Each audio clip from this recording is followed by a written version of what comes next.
From milking cows before school to dispatching trucks while raising kids, Glenda Helms has never strayed far from agriculture or her faith. I'm Alex Makovica with this Women in Agriculture feature on the Rural Radio Network. We had a diversified livestock program there. We had a dairy herd, so I grew up milking cows, but we also had a beef cattle herd.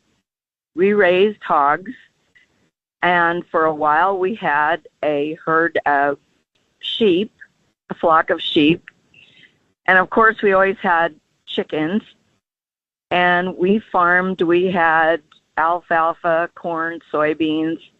After high school, Glenda decided to pursue pre-vet studies when she went to college, but at the time I didn't know about student loans or grants. I used what money I had to go as far as I could and ran out of money. And life soon brought her back to the farm. She raised 3 kids after a divorce, juggling motherhood, a cattle herd, and a full-time job as a truck dispatcher for 27 years. While I was raising kids and raising cows, I was still involved in the industry, dispatching hay grinders and trucks that were hauling feed to cattle and feedlots and farms and ranches. Years later, Glenda remarried. She and her husband each brought their own land, their own cattle, and their own deeply integrated routines into one relationship. His operation in Gosper County and hers in Sherman County, exactly 99 miles apart. We were eating supper together one evening, and my husband said, "There's something important I need to talk to you about." And I thought, oh no, something's gone wrong already. And he said, "It's become very stressful for me to have your cattle 100 miles away from me and these cattle. At least during the winter time, let's just bring them all down here. They can be in the stocks down here. It's less chores for you because you come up here and help me, and you're down there, and we'll put them together, and we'll just be here taking care of things." And I was like, I don't know if I can do that.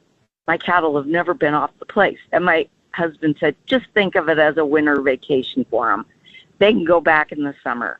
Well, actually, that's what worked out really well. That was the beginning step. So blending 2 lives and 2 standalone businesses, Glenda said it took a lot of patience and communication. I was alone for so long. I just learned how to do things by myself, and I just would do it that way. Well, it becomes totally different when you've got somebody to help you open a gate or run a cow in. Glenda says they both try to be good stewards of the land and the livestock, and they spend a lot of time praying. Despite long days and financial pressures, though, at the end of the day, they always want to prioritize family. Sometimes it's nice to just hop in the side-by-side and go for a drive out in the pasture and just go down by the creek and do nothing. Just take it all in. Smell the air, listen to what you hear down there, and just spend some time with each other. And so life hasn't always followed the script Glenda had imagined, but she said it's full of purpose. And she says the legacy of her late father, a Marine and a fellow cattleman, continues to shape her approach to being a woman in the ag industry.